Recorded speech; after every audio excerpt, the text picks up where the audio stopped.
हम कभी ऐसा कोई कर्म ना करें, ऐसा कोई काम ना करें कि भगवान के हृदय पर चोट लग जाए और भगवान हमसे नाराज हो जाए, हमसे रूठ जाए। अगर दुनिया रूठती है, चिंता की कोई बात नहीं, क्योंकि ये दुनिया है, ये रूठेगी, ये मानेगी, लेकिन भगवान हमसे कभी रूठनी नहीं चाहिए। क्योंकि अगर दुनिया रूठ गई है ना, तो ये जान ले कि भगवान अब दुनिया क्यों बना सकते हैं, लेकिन भगवान अगर हमसे नाराज हो जाते हैं तो भगवान को मनाने वाला इस संसार में कोई नहीं है। इसलिए भगवान के पीछे भागे, क्योंकि हमें दुनिया केवल तभी तक पूछती है जब तक हमारे ऊपर वाले की मेहरबानी है, भगवान की कृपा है। इसलिए सत्ता में पद मिले तो दुनिया वाले आदर कर रहे हैं तो करने दें, हम भगवान को ना भूलें। तो आपने दो सुना, अब तीसरा है विद्वता। ध्यान देंगे, तेरे मान लो, विद्वानों को भी बहुत अकड़ हो जाता है, अहंकार हो जाता है। थोड़ी विद्वता त्याग दे, थोड़ा अच्छा बोलने क्या लग दे, घमंड कर लेते हैं, अहंकार कर लेते हैं। लेकिन देखिए, जिस भगवान की हम कथा गाते हैं, जिस भगवान की हम कथा कहते हैं, जब वो भगवान इतने सरल है, सोचिए, ऐसो को उदार जग माही, जब भगवान इतने सरल हैं तो उनकी कथा करने वाले, उनके गुणगान गाने वाले, उनके चरित्र को सुनाने वाले इतने अकर्मी क्यों हो जाते हैं। देखिए, एक बार एक महात्मा जी की कथा गा रहे हैं, बिल्कुल बुढ़े थे, बिल्कुल बुजुर्ग थे, मुख में एक कभी दांत नहीं था, कथा बहुत बढ़िया बोलते थे। लेकिन जब कथा करते थे और मुख में जब दांत नहीं था, तो जब कथा बोलते थे तो उनके मुख से थूक के कण निकलते थे। अब सामने रामायण जी रखा था, अब थूक का कण निकल के रामायण जी पर पड़ता था। अब देखिए, सारे श्रोता एक जैसे नहीं है, वहां जितने श्रोता बैठे थे सबकी सोच एक जैसी नहीं। अब एक श्रोता को ये अच्छा नहीं लगा, एक श्रोता सोचने लगा कि महाराज कितना गलती कर रहे हैं, अरे मुख में दांत नहीं है, थूक निकल रहा है, तो रामायण से थोड़ा दूरी बनाकर बैठना चाहिए, रामायण से अलग होकर बैठना चाहिए, क्योंकि मुख से थूक निकल रहा है, रामायण पर पड़ रहा है।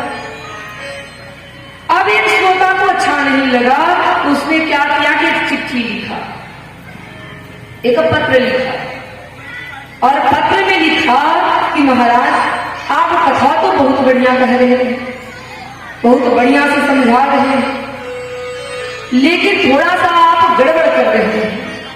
आपसे एक निवेदन करूं, आप जब भी मंच पर बैठे तो रामायण जी से थोड़ा दूरी बनाकर बैठे, क्योंकि जब आप बोलते हैं आपके मुख से थूक निकलता है और रामायण पर पड़ता है और हमें ये अच्छा नहीं लगता। अब उस व्यक्ति ने क्या किया, इतना चिट्ठी में लिखा और महाराज जी के यहाँ भेज दिया। अब देखिए, महात्मा जी जब उस चिट्ठी को पढ़े, रात भर उन्हें नींद नहीं आई, रात भर नहीं सोए, उनकी कथा दिन में हो रही थी। अब जैसे ही महात्मा जी मंच पर आए, अब मंच पर आते ही उन्होंने सबसे पहला टॉपिक यही लिया, कहने लगे, सुनो मेरे भाई बहनों, मैं कथा आज से नहीं कर रहा, मुझे कथा करते हुए अब 50 साल हो गए हैं, अब हमारी कथा बिल्कुल सिद्ध हो चुकी है, और जब मैं कथा करने बैठता हूं मेरे मुख से थूक नहीं निकलता है, जब मैं कथा करने बैठता हूं मेरे मुख से गंगा प्रवाहित होने लगती है, गंगा बहने लगती है। और देखिए, जैसे ही महात्मा जी ने बात को कहा, अब जितने श्रोता बैठे थे लगे ताली बजाने, सब अंधविश्वास में पड़ गए, सबको भरोसा हो गया कि सब सच में महाराज जी के मुंह से गंगा बह रही, लेकिन जिसने पत्र लिखा था, जिसने चिट्ठी लिखी थी, वो समझ गया, वो जान गया कि महाराज जी थोड़े अकड़ में हो गए, अहंकार में हो गए। तो उसने क्या किया कि जब महाराज जी कथा करके मंच से उतरे और जिस व्यक्ति के घर पे रुके थे अब वहां पहुंचिया मिलने के लिए, जाकर के महात्मा जी को प्रणाम किया। महात्मा जी से कहने लगा, महाराज जी जो कल आपके पास चिट्ठी आई थी उस चिट्ठी को हमने ही भेजा था। अब महात्मा जी जब नाराज हो गए, चिल्लाने लगे, तुम्हारी इतनी हिम्मत जो तूने हमें चिट्ठी भेजा। अब उस व्यक्ति ने कहा, महाराज नाराज ना होइए, मैं आपके लिए थोड़ी प्रसाद लेकर आया हूं, पहले इसको खाइए। महात्मा जी ने कहा, कैसा प्रसाद है? उस व्यक्ति ने कहा, पहले खाइए तो सही। अब महात्मा जी ने इस प्रसाद को लिया, मुख में रखा तो प्रसाद बिल्कुल मीठा नहीं लगा, बिल्कुल खारा खारा। अब महात्मा जी कहने लगे, तेरे तूने कैसा प्रसाद खिलाया है, ये तो बिल्कुल मीठा नहीं लग रहा। तो उस व्यक्ति ने कहा कि अगर आप नाराज नहीं होंगे तो मैं बताऊंगा। महात्मा जी बोले, चलो बताओ, मैं नहीं नाराज होऊंगा।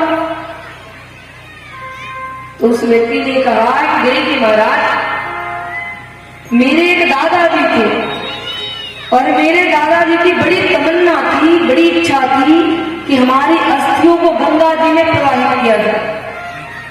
और मैं ठहरा गरीब आदमी, मैं कभी गंगा जी जा ही नहीं पाता हूं।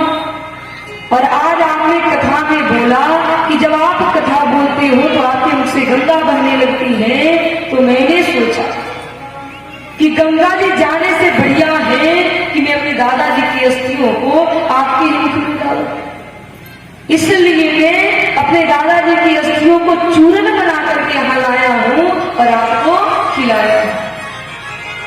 भाई देखिए, अहंकारियों के साथ यही होता है, घमंडियों के साथ यही होता है।